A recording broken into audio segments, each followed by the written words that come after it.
The inside story on the issues that affect you and your community. This is Local 12 Newsmakers. Good morning and welcome to Local 12 Newsmakers. I'm Dan Hurley. On this Memorial Day weekend, much of the national news focuses on issues inside the Veterans Administration and the quality of care provided at veterans hospitals around the country. In the midst of that, we're going to focus on a positive local initiative to align community services for the nearly 200,000 veterans who live in our 30-county region. A report announcing the Operation Vet Share, Vet Strive, was released on May 7th and is designed to align services provided by local agencies. The effort is sponsored by Easter Seals Tri-State and funded by the Farmer Family Foundation and the Carol Ann and Ralph V. Hale Foundation, the U.S. Bank. The report itself is the result of 12 months of collaboration among 60 agencies and 200 individuals. For the first part of the show, I'm joined by Pat Clifford, the primary consultant who facilitated this process and the report, and David Dreith, the executive vice president of Easter Seals Tri-State, the agency that commissioned the study. Since World War II, Easter Seals has had a commitment in the area of employment, health, recreational needs of the area's America's veterans with disabilities and disadvantages. Pat, welcome back to Newsmakers. David, welcome to Newsmakers. Thank you. Interesting report, timely report, given everything that's being talked about right now. David, let's just begin by asking your agency, Easter Seals Tri-State, was the lead sponsor. Why are you taking the lead on this? Because this wouldn't, for the average person out there, we wouldn't necessarily think of Easter Seals as the lead in this sort of area. Right. Well, as you mentioned, Easter Seals on a national level has had some history in working with veterans and in reintegrating into civilian society, primarily through employment, recreation, some other activities. Recently, in the last few years, Easter Seals has begun working with an organization called the Dixon Center. And Colonel David Sutherland, who's a retired Army colonel. Who is very involved in this Very much involved in our process. Colonel Sutherland spent his last few years while in the Army working directly for Admiral Mullen of the Joint Chiefs of Staff, and it was specifically around our returning veterans and how to help them reintegrate into the community. So we began looking at ways that we could make that happen in our community. The Farmer Family Foundation expressed an interest, as did the Hale Foundation, and we began to put together a model of services that we thought would best approach that. And there was three pieces to it. Well, a couple are direct service pieces. One, we operate our own employment program, and since last October we've employed over 125 veterans. We also operate a Community One Source, which is a hotline for veterans and their families to call for any need. And when we do operate that, we served over 400 veterans and their families since last June. But the third piece was the piece that I think is what the report came from, and it was around convening community partners. As Colonel Sutherland had put it in a white paper at one point, there's a sea of goodwill out there, and Cincinnati is no different. The whole region, there are more than enough resources and more than enough goodwill to serve returning veterans. The challenge has been collaborating, making those services seamless, making them accessible to veterans and their families. And so we thought the best way to do that would just be bring everybody into the room and lay our turf aside and start talking. Pat, that was the process that you were asked to facilitate. Right. 60 agencies, 200 individuals we mentioned. Right. It's a lot of agencies. And so what are the sort of major issues that emerged, or maybe you even knew them going in, but got clarified as you went in through this process that really got studied here? Well, I think the main things that arose was, one, a focus on veteran reintegration as being a critical issue. And that ranged the gambit from just very practical issues of where am I going to live, where am I going to stay, how do I manage my budget, to other issues of kind of just social reintegration, culture shock from the military to civilian culture, all the way to very personal issues of how to deal emotionally with your children and spouse after being deployed for so long. And all the PTSD and all of that in extreme cases. Yeah, and then unemployment being like the major key issue that arose in all of the sectors. Like in order to achieve that stability, you need a job. And for the post 9/11 generation, the returning vets, the data showed that this was a clear issue. Well, what was the role of veterans themselves in this, and what, how much voice did veterans get in input into this study and shaping this study? Right. Then they can get lost if you, take your time looking at a lot of stats and census reports and even agencies with their gaps and strategies. The voice of the veteran tends to get lost. And so we made a concerted effort to hold a variety of focus groups, surveys, roundtable discussions, which generate a lot of the connections that help the data make sense. Yeah. Go ahead. Yeah, I would also add, you'll look in the report and you'll see the participating agencies, and you'll see folks like the United Way, you'll see companies like U.S. Bank.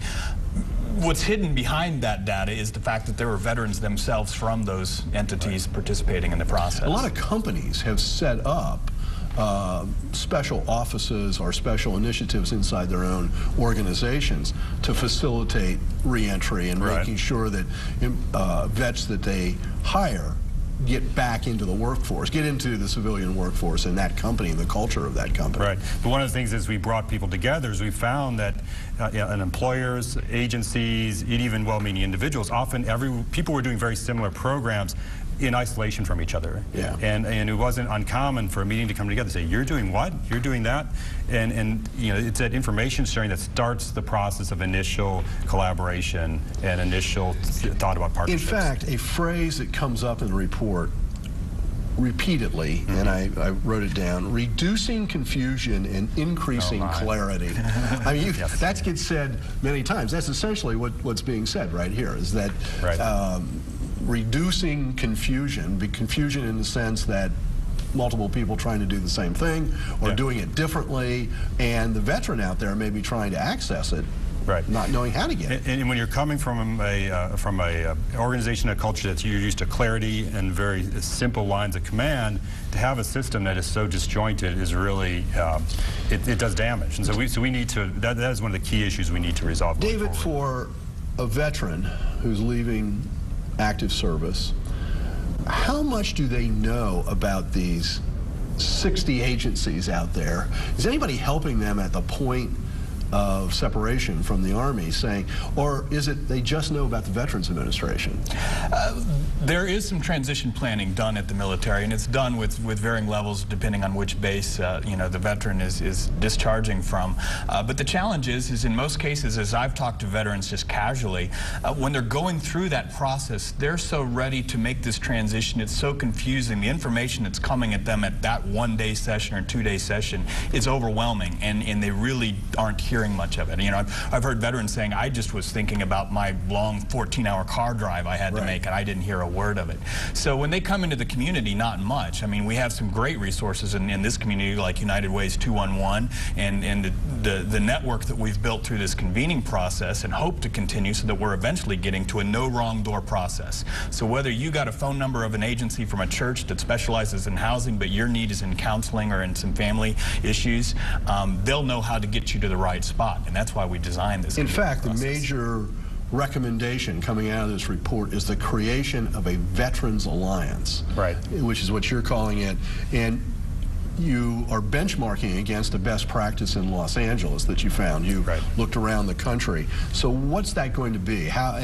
How's that going to, I got a feeling what David was just saying was an expression of some of what was going to happen through this Veterans Alliance. Right, well, the past 12 months have been very positive. We brought community stakeholders together. We've completed this needs assessment.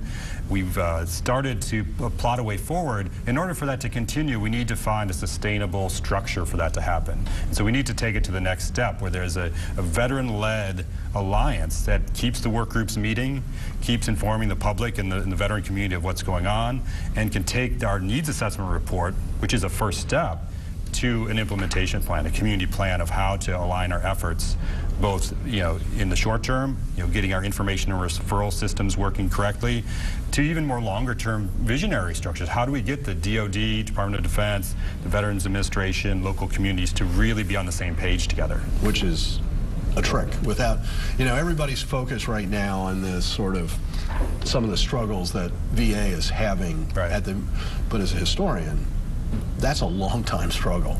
Getting veterans services functioning as well as possible in the government field. Well, honestly, this is why we think this Veterans Alliance is really going to be a key piece to this, because it should be a community-led service or situation. Not simply a government agency. Exactly. We can't wait for them to solve this problem. We're asking the community to help reintegrate veterans, so we need community participation. If we're depending on the VA or the DOD to handle that, we're not going to get community reintegration. Well, so will the Alliance have its own, it'll be an ongoing group, but will it have its own identity? Will it have its own office? Will it have, you know, how much, and will people be able to get in touch directly with the Veterans Alliance? Yeah, that's the vision for it. And at this point, we've released the report. These are the initial recommendations. And we've engaged some leadership throughout the community to take that ball to the next step. But right now, what we're reporting on is this is what needs to happen. Okay.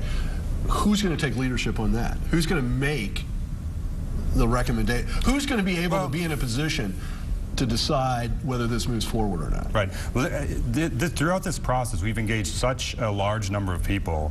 The passion was palpable in the room. You'd go to these work groups and people would be fired up about this. People want to see this happen. When we released the report, there were over 100 people in the room all ready to say, what's next, what's next, what's next? And so that's the leadership that's going to propel it forward.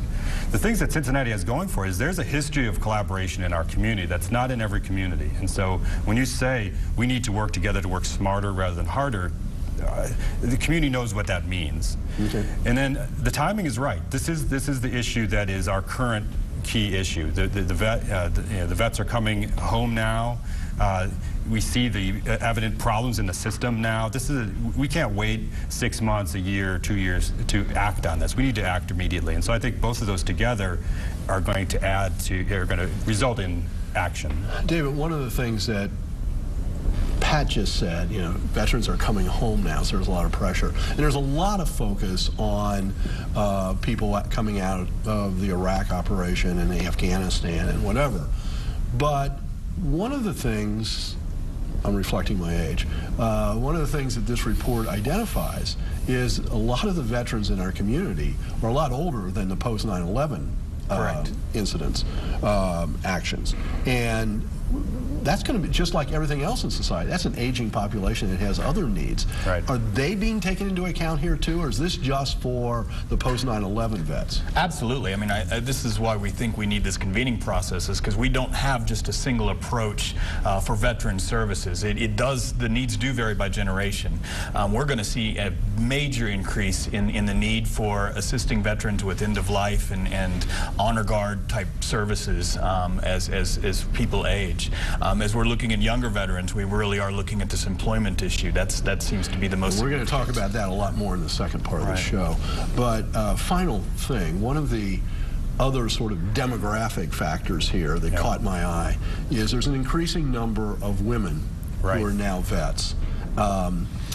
Is the system really set up to deal with the needs of female vets? I think 10 years ago, definitely not. I think there have been some small, slow changes happening in the VA and at some of the agencies, but we really need to accelerate those efforts quickly in the next 2, 3, 4 years, because the population is going to be more diverse, and we need to reflect that. Okay, I just want to make sure people know that they can get in touch with your organizations. So info at operationvetsthrive.org or call 513-878-2200. Is that right? That's correct. I don't know. Something's wrong with my eyes this morning. I can hardly see it. Okay. We're going to make a transition. Stay tuned. After the break, I'll be joined by a staff member of the local, by two people who are going to focus on slightly different aspects of this report. Don't go away. Welcome back. We continue now with this special Memorial Weekend discussion of Operation Vets Thrive, the local tri-state effort to align the services provided for veterans. I am joined now by two people working in the trenches. Nate Peltier is the executive director of Joseph House, a facility designed to meet the needs of homeless veterans suffering from addiction and provide them the support to maintain a lifelong commitment to recovery and to thrive in the community. And Dan Knowles Mills, one of the leadership team of the West Point Society of Cincinnati. The society is made up of graduates of West Point and was active in the Operation Vets Thrive study, especially in the employment area, which is what we're going to save some questions for in this, even though we could have pitched some of that to Pat and put him on the spot with some numbers. But welcome to Newsmakers. Thank you. Nate, how many veterans in our community? We said that we're about 200,000 in this 30-county area. How many veterans are homeless in any year period or at any one time? I don't know how to even count it or exactly how to ask that question, but. Yeah, I think the numbers change quite a bit, and how you define homeless changed quite a bit too. I think the point is the percentage among the entire homeless population that it's excess of 10% up to 13% of the homeless population anywhere you go. So it's a major need. The veteran population is a major need to be served within the homeless population, particularly even in our region. So. And wasn't there, or maybe I've made this up in my mind, wasn't there a commitment out of the Obama administration to end homelessness among veterans a number of years ago? Wasn't that announced? Yeah, I think the initiative was definitely focused towards this year, 2014, and how we define homelessness continues to change based on the populations that we have. And unfortunately, with the new generation coming on board, we look at that. I think locally we've made tremendous strides forward on the dealing with the homeless population in general. The continuum of care that we have here under Strategies to End Homelessness is a best-in-class mobilization. Kevin Finn. Absolutely, Kevin Finn. Been on this show many times. Right, and the Joseph House is a member of that, right, as well as others. And then nationally, I think we are the model to follow. And there are other communities, I think, nationally that do a So very you feel like good we're job. Making progress? Yeah, I mean, how we define it, when we get there, I think you do need to put an end state on it to drive, energy right into a sense of urgency to do it. But how we define ending homelessness, I think, is a continued discussion. So. Yeah. Dan, the West Point Society has been particularly involved on the employment side. And we have a graph here, comes out of the report, about unemployment both nationally and in Ohio, and viewers can see it now. And what is clear is that from this is that especially recent vets, post 9/11 veterans, are having some significant problems with unemployment. Is that fair to say? Yes, it is. And unemployment is, as mentioned earlier, it's one of those things that is required to stabilize a veteran and their families when they return to the community after the military service. In Ohio, when you look at the post 9/11 veterans, the Ohio unemployment rate is running about 12% compared to 7 to 8% nationally. And in Kentucky, an area that we also serve, the unemployment rate is as high as 16% among post 9/11 veterans. And when we're talking about unemployment, I mean, when do you start counting somebody unemployed? Obviously, somebody coming directly out of the military, if they have a job directly to go to, that's really fortunate. But when do you start being counted as unemployed? I mean, there is a transition period for most people here. There's definitely a transition period, and there's some difficulty in terms of getting through that transition period. You also have veterans who will come back and decide to pursue their education as opposed to looking for jobs. So that unemployment with rate, the prospect of employment at the end of that. Potentially, yes, exactly right. Now, this report says that our educational institutions have done a fairly decent job about aligning and getting special focus on veterans who enroll at various colleges or Cincinnati State or whatever that happens to be. What do we need to do on the employment side? What is the report recommending? And I know the West Point Society has been particularly assertive in this area. What do we need to do to move forward on that problem? Well, that's the critical question, Dan. And one of the things that we've done as the West Point Society is we tried to review all the services and initiatives that are available in the Sea of Goodwill around Cincinnati. And we've tried to create a program that helps address the gaps, not just lay on one more service, but address some of the gaps. And that gap that we found, the critical gap that we found, was in trying to actually link up those returning veterans with the companies, many of whom are very, very eager to hire veterans. The problem is the people that actually have to do the hiring, those that have to try and interpret those resumes that come back from the former military members and have to interview them, haven't been trained on how to interpret, how to ask the right questions to get veterans to talk about their skills and experience in a way that makes sense to a company that's trying to hire them. And some of that, the veterans don't know how to express exactly that, too. right. On the other side, the veterans, and they've been through the military or DOD's program for transition, but they really haven't had the practical experience of what it means to conduct an interview, and how do you explain some of those experiences you've been through in a way that an employer is going to value and appreciate. Both of you have mentioned that when you came to Cincinnati, you worked for Procter & Gamble, you know, huge corporation. Were they prepared to hear, or did you just have skills that were obvious that it didn't make any difference? You could have been coming from another job, or you could have been coming right out of school, but were they better at sort of translating what your experience had been? Yeah, as a recent, Procter employee and a veteran, I think when we're hiring veterans, a lot of companies that are like Procter & Gamble are looking at veterans from a management standpoint. And a very attractive piece is the junior military officers that come that are attracted to those companies, and the companies are attracted to them. So P&G is one of the leaders among recruiting service academy graduates and other military officers that come in from management positions.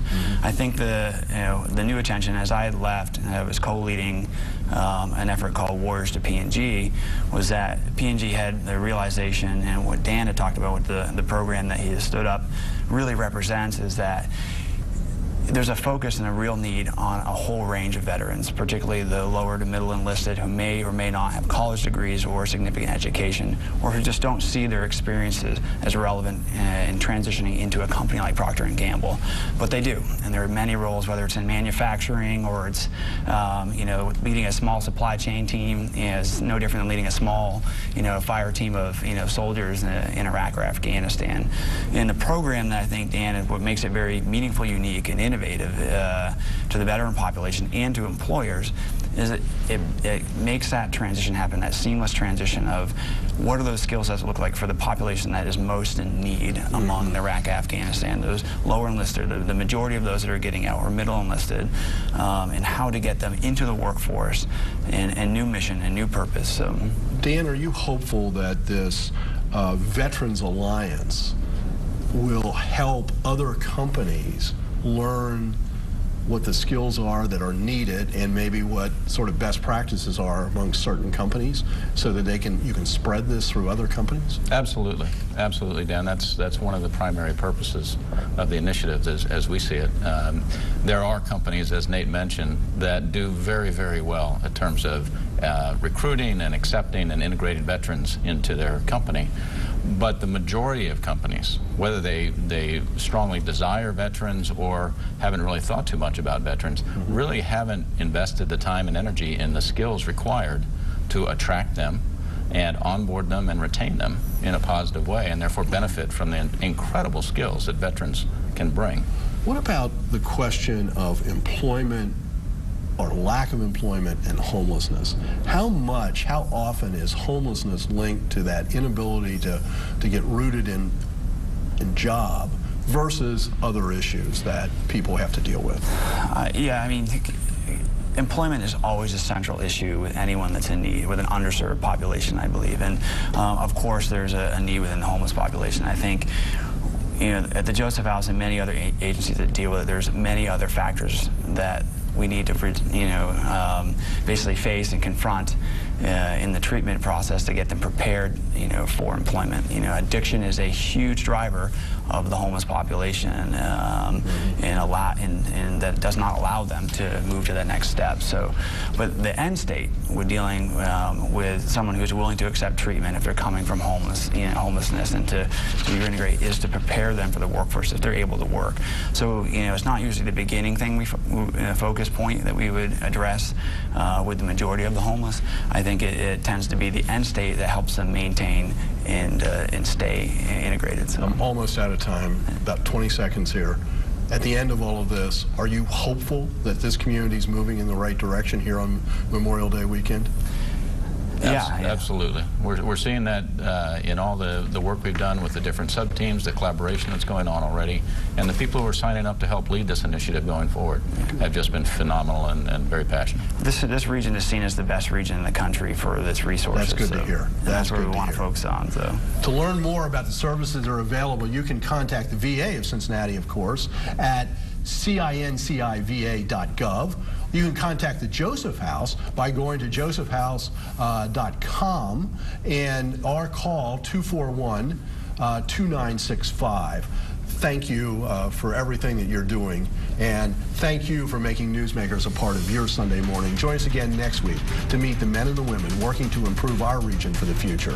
Have a great Memorial Day and a good week. Thank you.